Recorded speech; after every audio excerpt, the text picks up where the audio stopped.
उत्तर प्रदेश में हो चुका है चुनाव का शंखनाद। अब की बार किसकी सरकार? क्या फिर से होगी यहाँ पर खेला हो वो? किसकी होगी ताजपोशी? क्या योगी बचा पाएंगे अपनी कुर्सी, या अखिलेश के सिर पर सजेगा ताज? ओवैसी क्या करेंगे कमाल? आपका क्या होगा? क्या प्रियंका गांधी कांग्रेस को उत्तर प्रदेश में लाने में होंगी सक्षम? क्या चलेगी मायावती की माया जनता पर? मज़ेदार होगी इस बार उत्तर प्रदेश की चुनावी जंग। क्या होगा मुद्दा? फैसला जनता का। उत्तर प्रदेश की विशेष चुनावी कवरेज मेरा उन नेताओं को खुला चैलेंज है। लगातार न्याय टीवी पर। किधर है हवा का रुख? जानने के लिए देखते रहिए न्याय टीवी। सन 2022 में उत्तर प्रदेश में विधानसभा के चुनाव हैं और आज हम हैं मथुरा विधानसभा में, जहां sitting MLA Bharatiya Janata party से हैं और बहुत सी पार्टियां ब्राह्मणों को लुभाने का काम अब उन्होंने शुरू कर दिया है। जैसा कि अभी गोवर्धन में देखने को मिला, बसपा के महासचिव, राष्ट्रीय महासचिव आए हुए थे सतीश चंद्र जी। उन्होंने ब्राह्मणों से बड़े लोक लुभावने वादे किए और जैसा कि कोरोना काल में देखने को मिला कि इस सरकार ने भी इन ब्राह्मणों के लिए कुछ नहीं किया। सब आते रहे और अपनी अपनी रोटियां सेकते रहे हैं। और अभी अभी रिसेंटली कल परसों की खबर ये है कि मोदी जी ने एक मास्टर स्ट्रोक खेला है जिसमें ओबीसी वर्ग को आरक्षण दिया गया है। तो क्या ब्राह्मणों को कोई आरक्षण नहीं दिया जाएगा? और ऐसा सुनने में आ रहा है कि 2022 में जिस और ब्राह्मण हो जाएंगे सरकार उसकी जरूर बनेगी। आइए मिलते हैं इसी तारतम्य में ब्राह्मण महासभा के अध्यक्ष श्याम सुंदर जी से और पूछते हैं कि ब्राह्मणों का, ब्रजवासियों का इस बार किस तरफ झुकाव रहेगा। श्याम सुंदर जी, 2022 में इसके विधानसभा के चुनाव हैं और जैसा कि कोरोना काल में देखने को मिला, ब्राह्मणों के लिए इस सरकार ने कुछ नहीं किया, पहले की सरकारों ने भी कुछ नहीं किया। तो इस बार ब्राह्मणों का मत किस सरकार की ओर जाएगा?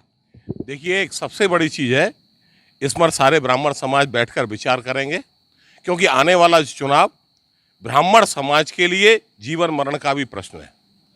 कि आज तक जितने भी इलेक्शन हुए, सारे राजनीतिक दलों ने, चाहे बहुजन समाज पार्टी हो, चाहे समाजवादी पार्टी हो, चुनावों के समय लुभावने सपने दिखा दिखाकर इनको लूटने का प्रयास किया है, सारे राजनीतिक दलों ने।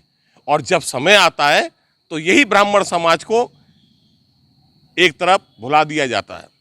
आज सारे राजनीतिक दल 2022 की तैयारी कर रहे हैं, अनेक प्रलोभन दे रहे हैं। लेकिन मैं एक चीज़ पूछना चाहता हूँ।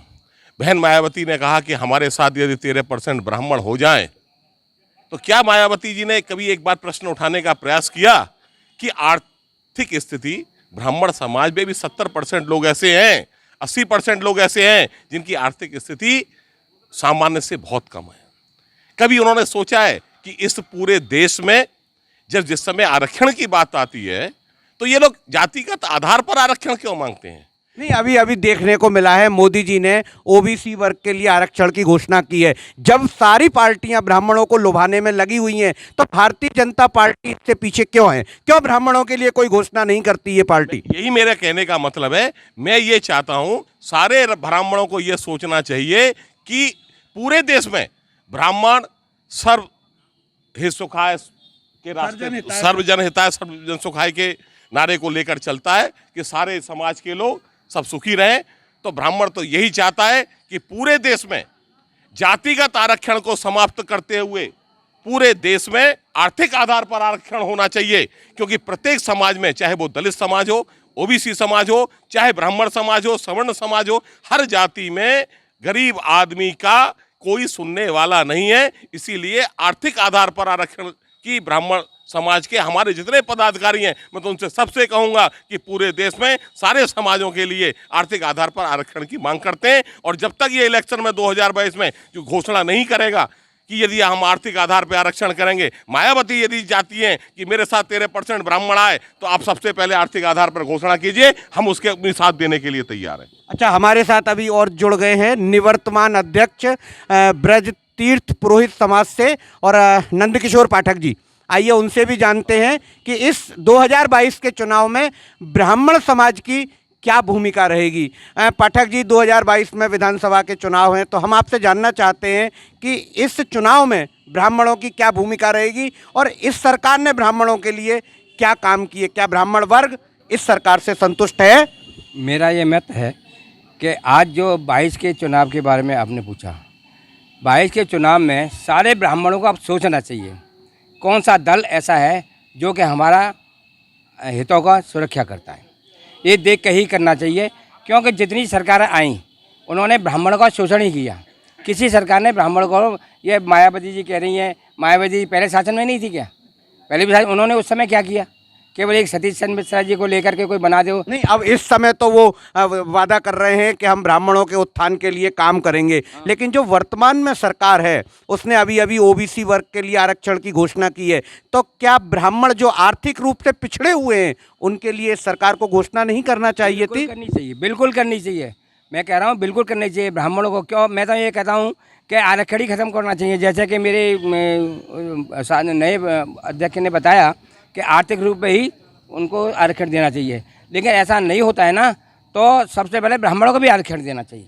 मतलब ब्राह्मण समाज को अब सोचने पे मजबूर होना पड़ेगा कि वो किसके साथ जाएगा, किस पार्टी के साथ जाएगा। बिल्कुल जाना चाहिए। चलिए, ये थे हमारे साथ में निवर्तमान अध्यक्ष नंदकिशोर पाठक जी, और जैसा कि उन्होंने बताया है, इस बार ब्राह्मण सोचने पे मजबूर है। अब देखने वाली बात यह है कि इन ब्राह्मणों को कौन सी पार्टी रिझा पाती है। मैं वृंदावन से न्याय टीवी के लिए योगेश शर्मा।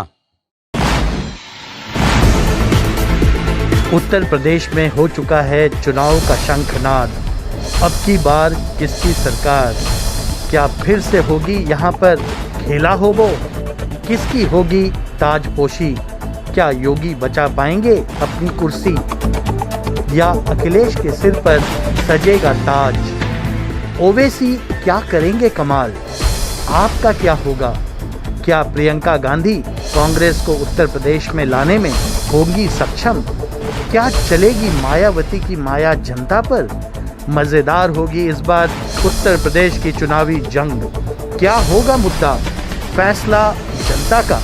उत्तर प्रदेश की विशेष चुनावी कवरेज मेरा उन नेताओं को खुला चैलेंज है, लगातार न्याय टीवी पर। किधर है हवा का रुख, जानने के लिए देखते रहिए न्याय टीवी।